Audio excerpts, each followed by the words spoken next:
শুভ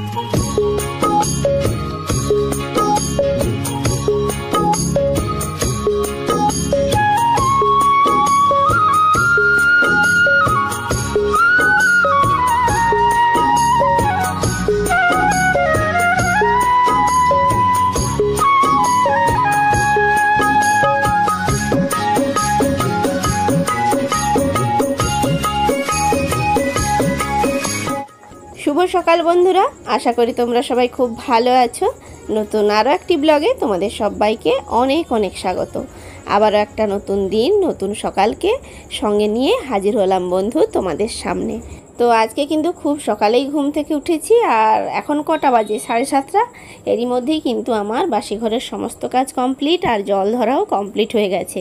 এবারে লাস্ট এই বাসনগুলো ধুতে বাকি রয়েছিল, তো এগুলো ধুয়ে নিচ্ছি আর আমার বড় কাকিমার সঙ্গে গল্প করছি। গল্প করার সঙ্গে সঙ্গে কিন্তু কাজটাকেও তাড়াতাড়ি করার চেষ্টা করছি, কারণ একটু পরে মা কাকিমা সবাই মিলেই পুকুরে মাছকে খাবার দেবে।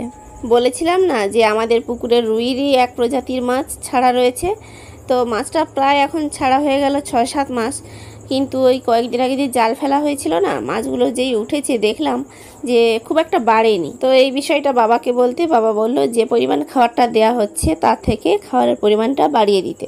তার জন্য বড় কাকু কালকেই খাবারটা এনে দিয়েছে, আর আজকে সকালে মা কাকিমা এরা সবাই মিলেই খাবারটা দেবে। আর আজকে কিন্তু এই ধানগুলো লাস্ট রোদ দেওয়া, মোটামুটি সমস্ত ধান ঠিকঠাক রোদ পেয়ে গেছে, আর এই ধানটা আজকের রোদটা পেয়ে গেলেই কিন্তু একেবারে কমপ্লিট। আর মাও কিন্তু পুকুরে মাছেদের খাবার দেওয়ার আগেই এসছে আগে ধানটা মেলে দিতে, কারণ আমি যতই ধান মিলি তবুও যেহেতু নতুন নতুন শিখছি, তো মায়ের মতো এত সুন্দর করে তো দিতে পারবো না। তার জন্য মা এসে একটু হেল্প করে দিচ্ছে, আর তাতে কি হবে, একটু তাড়াতাড়িও কাজটা কমপ্লিট হবে।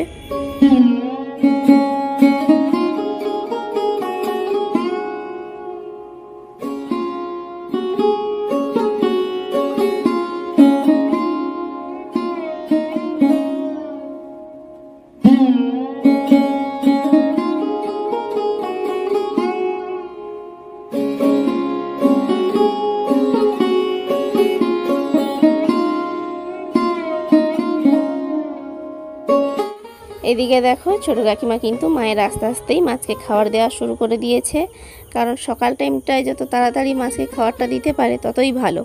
মাছগুলো কিন্তু এই সকালেই পুকুরের এই সাইডের দিকে আসে, তো আর অন্য সময় হলে কি হয়, ওরা খেলতে পুকুরের বিভিন্ন দিকে চলে যায়, আর ওরাও কিন্তু জানে যে খাবারটা ওরা কোন দিকটায় পায়। পুরো পুকুর ঘুরে যদি খাবারটা দেয়া হয় তখন কিন্তু অনেক খাবার নষ্ট হয়, আর মাছগুলো যেখানে জানবে যে ওরা খাবার পায় ওই জায়গাটাতেই কিন্তু ওরা সবসময় আসবে এবং খাবার খাবে। আর দেখো মা যেই কয়েকটা মুড়ি ছড়িয়ে দিয়েছে, মাছগুলো কীরকম মুখ তুলে তুলে খাচ্ছে দেখো, এগুলো দেখতেও কিন্তু খুব ভালো লাগে। এই যে আজকে পটল ডাঁটা কাটতে এলাম, পটল ডাঁটার তরকারি হবে। অন্য একটা ফুল গাছে উঠে গেছে, পুরো গাছটা বেয়ে গেছে, নিচেও বেয়েছে। এই যে এই গাছটাতে যেহেতু পটল হয় না, তার জন্য সবাই মিলে পটল ডাঁটা কেটেই খেয়ে নিচ্ছি, কাকিমার ঘরে, তারপর ঠাকুমার ঘরে, আর আমার ঘরে।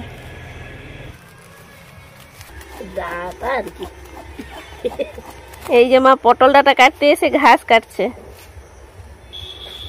আসলে এগুলোতে মানে রাত্রে রাত্রেও তো চলা হয়, তার জন্য ঘাসগুলো ছিঁড়ে রাখাই ভালো।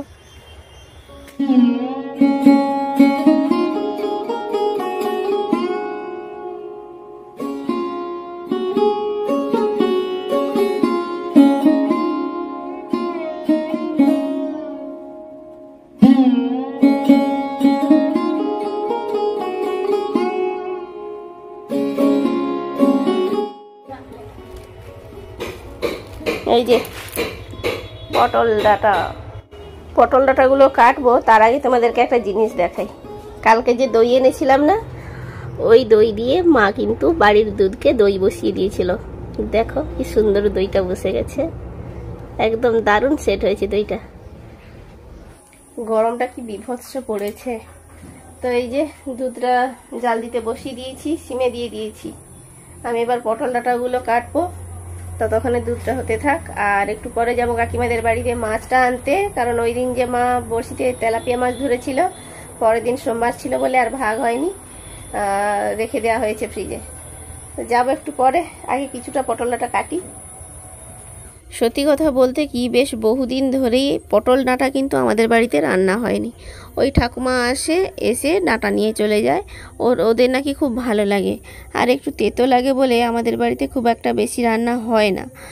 আর কিন্তু পটল পাতা রান্না করা হয়, পটল পাতার বড়া হয়, কুচিয়ে বড়া করা হয়, বা পটল পাতাকে বেটে বেসন টেসন দিয়ে বড়া বানানো হয়। পটল পাতা কিন্তু এত তেতো নয়, কিন্তু ডাঁটাটা একটু তেতো লাগে। যাই হোক, অনেকদিন পরই পটল ডাঁটা রান্না করছি, খেতে কেমন লাগে দেখা যাক। আজকেও দেখো এই ফুলটা হয়েছে, এই দেখো পুকুর পাড়ে মা গাছটা লাগিয়ে দিয়েছিল, এই দেখো ফুলটা কি সুন্দর। কালকে একটা ফুটেছিল, এই যে কালকেরটা আমি দিয়েছিলাম ভিডিওতে, আজকে দেখো আজকেও ফুলটা ফুটেছে, কালারটাও সুন্দর আর ফুলটাও বেশ বড়। চলো কাকিমার বাড়ি থেকে মাছ আনি। কাকি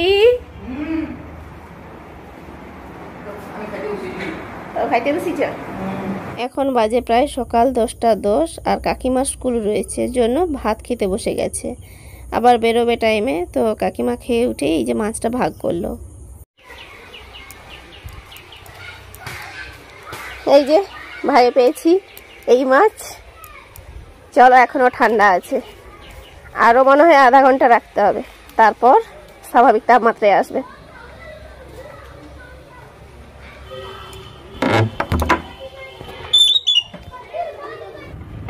চলো, মা পুজো করছে, তোমাদেরকে একটু দেখিয়ে দিই। এই যে আমাদের বারান্দা ওপরের, এখনো পুজো করতে বসনি? বসে যাও, তোমাদের তো ব্রাহ্মণ ঠাকুর লাগছে গো।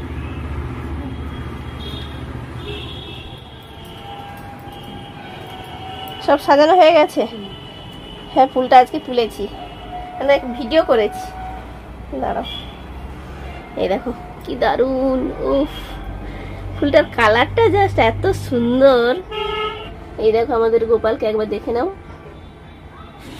থাক, মা পুজো করুক, এখনো পুজো শুরু হয়নি, আমি ভেবেছি যে পুজো শুরু হয়ে গেছে। চলো, অন্যান্য কাজ রয়েছে।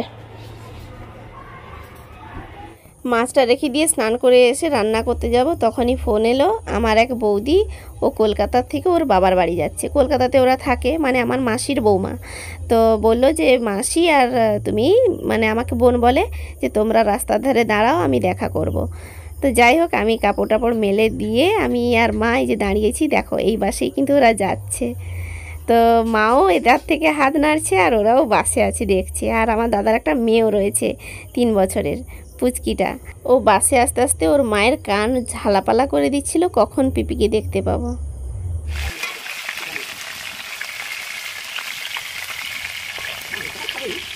চল,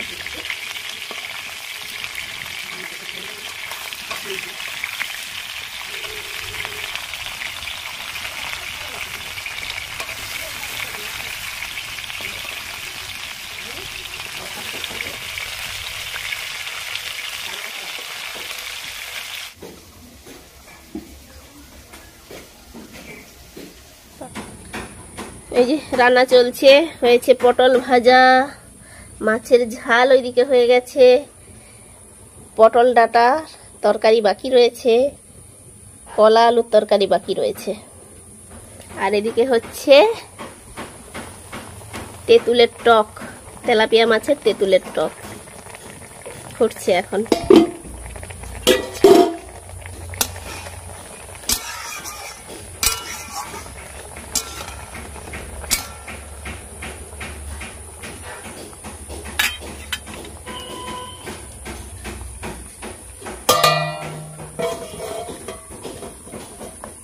আর একটু হবে।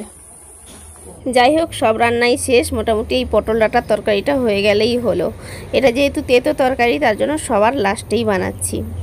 যে কোনো তেতো তো লাস্টেই করা ভালো বলো, না হলে ওই একটা তেতো তরকারির জন্য অন্য তরকারি হয়তো তেতো লাগলো। এরকম হয়েছে একবার, যে একটা তেতোর জন্য পরের তরকারিটাই তেতো তেতো ভাব চলে এসেছিলো। এইমাত্র রান্না কমপ্লিট হলো, আর আজকে মা আচার রোদে দিয়েছে, দেখো দাঁড়াও, এই যে বড়ি আর আচার রোদে দিয়েছে। আচারগুলোর যা সুন্দর সেন্ট না, আজকে ভাত খাওয়ার পর একটু আচার খাবো বসে। মানে আচার দেখেই খেতে ইচ্ছে করছে, এতদিন আছে খাওয়ার ইচ্ছে হয়নি, কিন্তু যেই না দেখেছি খাওয়ার ইচ্ছা বেড়ে গেছে। এই আচারটা আমি বানিয়েছি, এটা মামি বানিয়েছে, আর এটা মা। তিন রকমের আচার। এটা মিষ্টি আচার, এটা টক আচার, এটাও একটা টক আচার। তো আজকে কি কি তরকারি হলো একবার দেখে নাও। পটল ভাজা, কলার ছেঁচকি, পটল ডাঁটার তরকারি, মাছের ঝাল আলু দিয়ে, আর মাছের তেঁতুলের টক। এই হচ্ছে আজকের মেনু। অনেকগুলোই হয়ে গেছে না? আসলে কলাগুলো নষ্ট হচ্ছিল, তারপর এই পটল ডাঁটাও আজকে খেতে ইচ্ছে করলো, তার জন্য কেটে নিয়েছি আর কি। আর সব তরকারি এখন খাওয়া হবে না, রাতের জন্য রেখে দেওয়া হবে। মাছের ঝালটা যেমন রেখে দেওয়া হবে। দুপুরে খাওয়া দাওয়া করার পর রেস্ট নিতে বসে যাওয়া বা একটু শুয়ে পড়া মানেই কি বলো তো, যেন একটা আলসেমি লেগে যায়। আর বেশ কয়েকদিন ধরে এই ড্রেসিং টেবিলটা কিন্তু একেবারে যেন কেমন একটা লাগছিল দেখতে। সব জিনিস যেন এইখানেই ভর্তি হয়ে গেছে। আজ পরিষ্কার করব, কাল পরিষ্কার করব করতে করতে কিন্তু সময় আর হয়ে উঠছে না, আর আমার এটা কিন্তু পরিষ্কারও করা হচ্ছে না। তার জন্য আজকে সকাল থেকেই ভেবে রেখেছি যে আজকে এটাকে পরিষ্কার করবই করব। আর আমি এটা বুঝতে পারি না, আমি কিন্তু ড্রেসিং টেবিলটাকে পরিষ্কার করে সুন্দর করে কয়েকটা জিনিস রাখবো, আর ওইটা কিন্তু বেশ কয়েকদিন চলে গেলে একেবারে ভর্তি হয়ে যাবে, পরপর যেন উপচে উপচে পড়বে এরকম মনে হয়।